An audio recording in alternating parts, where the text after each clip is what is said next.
자, 결론은 뭐냐? 벤스와 루비오가 2028년을 준비하는 순간 이재명 정권은 존재 이유를 잃게 되는 거죠. 반갑습니다. 김영은 TV입니다. 자, 트럼프 대통령 2기 전 세계 끝판대장으로 세계를 재편하고 있습니다. 우주 최강 트럼프 대통령 2기를 끝으로 이 세계에서 끝날 것이냐 아니면 트럼프의 3기가 이어질 것이냐 많은 이야기들이 있는데요. 트럼프 3기 가능할 것 같습니다. 자, 트럼프의 3기가 열린다라고 하면 저 구석탱에서 울고 있을 놈 하나 있습니다. 피스메이커니 페이스메이커니 하면서 꼴값을 떨었는데요. 제대로 쿠사리 먹게 생겼습니다. 자, 트럼프 행정부 1기 때 백악관의 수석 전략보좌관이었죠. 이 스티브 배넌이 최근 인터뷰에서 자, 트럼프 대통령 3선을 금지한 미국의 헌법 조항에도 불구하고 트럼프 대통령의 3선을 위한 계획이 있다라고 밝혔습니다. 현행 미국 수정헌법 22조가요. 누구라도 대통령직에 2번을 초과해서는 선출될 수 없다라고 규정을 했는데 이것을 찢어버렸다라는 겁니다. 뭘까? 굉장히 궁금한데요. 자, 그건 말이죠. 킹에서 킹메이커로 트럼프가 자리를 옮기는 겁니다. 대단한 전략인 것 같은데요. 자, 트럼프 2기는요. 세계가 트럼프로 재편되고 있습니다. 전 세계 좌파 워크가 축출되고 보수주의로 회귀하고 있죠. 더욱더 강하게 자유주의는 뭉치고 있습니다. 그런데 모두가 묻지 않을 수가 없는 게 트럼프의 임기 4년 동안 이 마가가 완성될 수 있을까? 이 중국의 도발에 트럼프가 완벽히 중국을 부술 수 있을까? 전 세계를 오염시킨 중국을 과연 걷어낼 수 있을까? 그래서 이 4년 임기 안에 미국을 다시 위대하게 만들 수 있을까? 이미 10개월 정도 지났습니다. 이제 남은 임기는 3년 정도로 봐야 되는데요. 사실상 트럼프가 있는 동안에 대한민국도 뭔가 조치가 이루어졌으면 하는 거죠. 자, 사실 근본적인 질문은 그렇죠. 트럼프가 실질적으로 3선을 한다라고 하면 이재명의 임기가 과연 보장될 수 있을까? 이재명 중간에 나가리 칠 수 있을까? 레짐 체인지가 진짜 일어날 수 있을까? 이런 거죠. 이 트럼프 대통령의 3선에 대해서 간단한 해법을 내놨는데요. 그것도 엄청나게 현실 가능한 전략으로 말이죠. 자, 폭스뉴스에 따르면요. 트럼프 대통령이 2028년에 부통령 출마 가능성에 대해서 언급을 했습니다. 그런데 이런 질문을 가지고 이제 트럼프 대통령이 뭐라고 했냐? 그건 너무 귀엽다, too cute다 라고 일촉을 했습니다. 그러니까 헌법상 불가능한 세 번째 임기를 직접 노리기보다는 이 마가 미국을 다시 위대하게 운동의 세습화를 추진하고 있다라고 분석이 가능한 거죠. 그러니까 트럼프의 구상은 명확합니다. 킹이 아니라 킹메이커로 남겠다. 즉 자신이 세 번째 대통령이 되기보다는요. 정신적 지도자 그리고 정치적 설계자로 남겠다. JD 벤스 부통령, 마르코 루비오 국무장관 같은 차세대 보수 리더들을 마가 정신을 이어갈 수 있게끔 서포트하겠다라는 겁니다. 이게 단순한 농담이다? 저는 아니다라고 봅니다. 트럼프 대통령은요, 허투루 하는 말이 전혀 없다라는 거죠. 자, 트럼프의 3기, 트럼프 없는 트럼프 시대의 선언입니다. 트럼프는요, 이제 미국 정치의 영구 동력을 설계하고 있는 겁니다. 제 개인적인 생각으로는 이 베릭 트럼프까지 이어지지 않을까라고 생각을 하는데요. 반면 이재명은 이 거대한 변화의 물결 속에 완벽히 길을 잇고 있죠. 이재명은 반미 외치고 있고 친중 외교에 매달리고 있습니다. 국민들을 혼란에 빠뜨리고 있죠. 자, 쉐쉐 이재명이가 믿었던 중국이요. 미국과 관세 봉합에 합의했습니다. 이재명은 철저히 토사구팽 당한 셈이죠. 자, 미국을 다시 위대하게 트럼프의 마가 3.0 전략과 트럼프 3기의 시작이 왜 이재명 정부의 붕괴를 예고하는지 그리고 트럼프의 글로벌 재편 속에서 대한민국의 운명이 어떻게 흔들리는지에 대해서 구체적으로 다뤄보겠습니다. 구독과 좋아요, 댓글은 영상을 알리는 데 큰 힘이 되고 있습니다.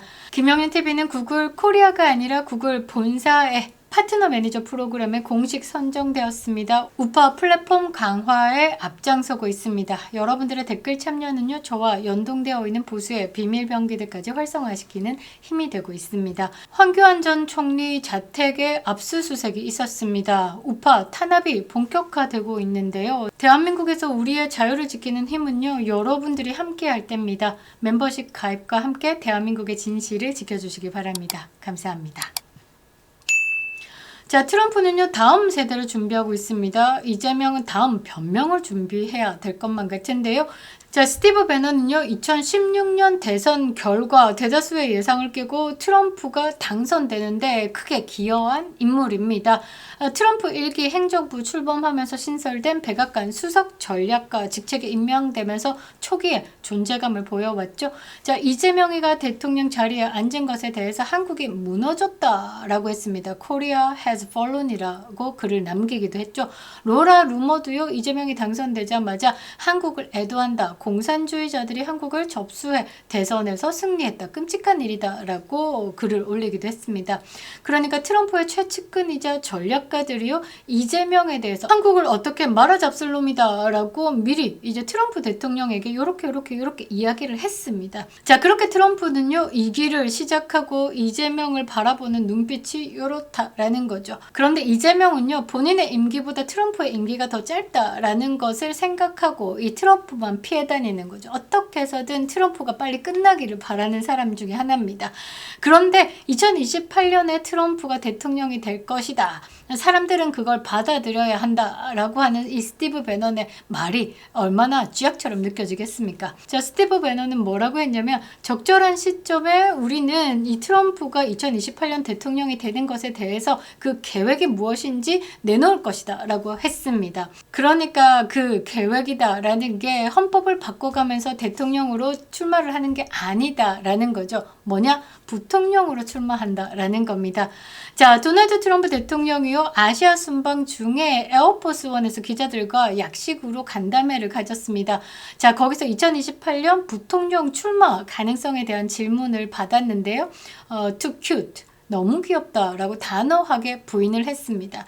법적으로는 가능하지만 나는 그렇게 하지 않을 것이다. 너무 유치하다라고 답을 했는데요. 이 말은 곧 나는 이미 시스템 그 자체다라는 선언이기도 합니다. 트럼프식 정치 발언은요, 굳이 그대로 들으면 안 되는 겁니다. 한번 꼬고 뒤틀어서 모든 것을 해석해야 된다라는 거죠. 자, 트럼프는요, 제이디 벤스 부통령과 마르코 루비오 장관을 가리키면서 훌륭한 사람이다라고 칭했습니다. 그들이 힘을 합치면 누구도 이겨내지 못할 것이다 라고 자신한다 라고 했는데요. 반면에 민주당의 잠재적 후보로 꼽히는 자들 있죠. 자스민 크로켓 하원 의원, 그리고 알렉산드라 오카시오 코르테즈, 이런 사람들은 지능이 낮은 사람이다 라고 조롱을 했습니다. 이 AOC 같은 경우는 트럼프에 대해서 탄핵을 발의하기도 했었죠. 자, 그리고 트럼프가요, 최근에 건강 테스트를 받았습니다. 인지력 테스트. 그러니까 바이든이 치매가 있다 없다 많은 이야기들이 있었잖아요. 인지력 테스트도 받고 체력에 대해서도 테스트를 받았는데요. 트럼프 대통령은 가뿐히 넘겼습니다. 인지력 테스트에서 좋은 점수를 받아서 통과를 했죠. 그 경험을 언급하면서 자스민 크로켓 하원 의원과 이 알렉산드라 오카시오 코르테즈를 이 시험을 통과하지 못할 것이다 라고 비꼬았습니다. 자, 트럼프가 더 이상 개인의 정치인이 아니라 이 운동 그 자체로 자리 잡았음을 보여주는 것이죠. 자, 폭스뉴스에 따르면 트럼프는요, 3선의 헌법적 한계를 우회하는 전략으로 부통령 출마를 통한 정치적 계승 시나리오를 구상한 것으로 보인다라고 했습니다. 좀 더 쉽게 여러분들에게 풀어드리면요, 태종 이방원이요, 양녕대군 폐위하고 세종을 세자로 앉히고 2달 만에 왕이 계승을 해버렸습니다. 그러면서 호랑이 등에 18년 동안 탔으니까 이제 만족한다라고 상황 정치를 하기 시작을 했죠. 태종 이방원이요, 상황으로서 세종을 보필하면서 정치적인 은퇴를 했지만 이 은퇴는 단순한 은퇴가 아니다라는 거죠.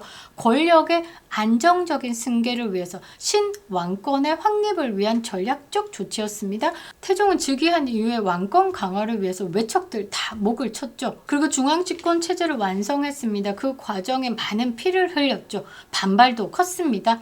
태종은요, 조선의 역대 군주 중에서 유일하게 과거에 급제했고 관료로서 행정 실무를 경험했습니다. 그러니까 그때 당시에 조선의 입법부들이 왕을 만만하게 보는 그 순간 상투 잡고 흔들 것이다 라는 것을 알았기 때문에 그때 당시에 대신들의 세력이 좀 강했습니다.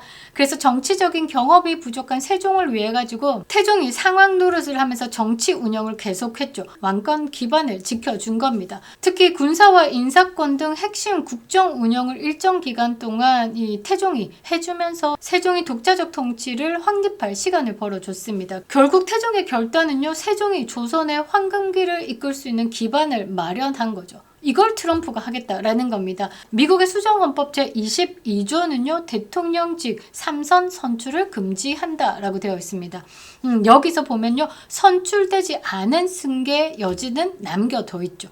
즉 트럼프가요 부통령으로서 당선된 뒤에 대통령이 사임할 경우에는 자동적으로 어떻게 다시 대통령직을 맡을 수 있다라는 해석을 할 수 있는 겁니다. 다만 제12조 그러니까 부적격자 대통령직 수행 불가자의 부통령직에도 부적격하다라고 명시되어 있어가지고 법적 논란의 여지는 남아 있습니다만 트럼프는요 이런 법적 논쟁을 또 즐기기도 하죠. 그러니까 정치적 꼼수로 보일 수 있는 시나리오를 일부러 흘리면서 어떻게 지지층의 상상력과 결집력을 자극하는 겁니다. 즉 트럼프 대통령은 3선을 하지 않아도 3선을 하는 효과를 내고 있는 거죠. 너무나 영리한 이 시나리오대로 트럼프와 현재 벤스 부통령이 서로 자리를 바꿔서 벤스가 대통령으로 출마를 하고 트럼프가 부통령으로 출마를 한다라고 하면 그래서 서로가 당선이 된다라고 하면 미국은 또 난리가 나는 겁니다. 자 이렇게 된다라고 하면 이재명이 꿈꾸던 모든 것도 사라진다라는 거죠. 어찌 같은 리더의 자리에 앉아있는데 이렇게 다를까 싶은데요. 트럼프는 미국을 다시 위대하게 만들고 있고 이재명은 한국을 다시 못 먹고 못 살던 그때로 만들고 있습니다. 정반대의 길을 가고 있죠. 트럼프는요. 권력을 위임하면서 역사의 무대를 설계하고 있습니다. 그런데 이재명은 권력을 움켜쥐려고 외교와 경제 모두를 추락시키고 있죠. 트럼프는 세계 질서를 재편하고 이재명은 대한민국을 고립시키고 이미 이재명의 반미 친중 노선은요 외교적 파산 선고를 받은 상태입니다. 자 트럼프가 3기 이 구상이 현실화된다라고 하면 이재명 정권의 임기는요 사실상 끝나기 전에 무력화될 겁니다. 레짐 체인지. 트럼프가 이끄는 세계 질서 속에서 반미 정권은 설 자리가 없다라는 것을 베네수엘라를 보면서도 우리가 알 수 있고 이란 뚝배기 깨진 이란을 보면서도 알 수 있고 푸틴도 쫄아있죠. 중국도 쫄아있죠. 이런 것만 봐도 알 수 있는 겁니다. 자 결론은 뭐냐. 벤스와 루비오가 2028년을 준비하는 순간 이재명 정권은 존재 이유를 잃게 되는 거죠. 트럼프는요 이미 세계 판을 짜뒀습니다. 중국과의 관세 전쟁을 봉합했죠. 아세안에서는 새로운 연합을 만들었습니다. 한국과 미국과 일본의 협력의 복원까지 예고했죠. 자유진영의 영속성을 위해서 전략적 결단을 내렸습니다. 여기에 못 들어오는 놈, 여기에 함께하지 못하는 놈들은 꺼져라 라는 거죠. 결국 역사는 이렇게 기록될 겁니다. 트럼프는 제국을 확장했고 이재명은 사라졌다 라고 말이죠. 그립다 윤석열. 김영윤 TV 왔습니다.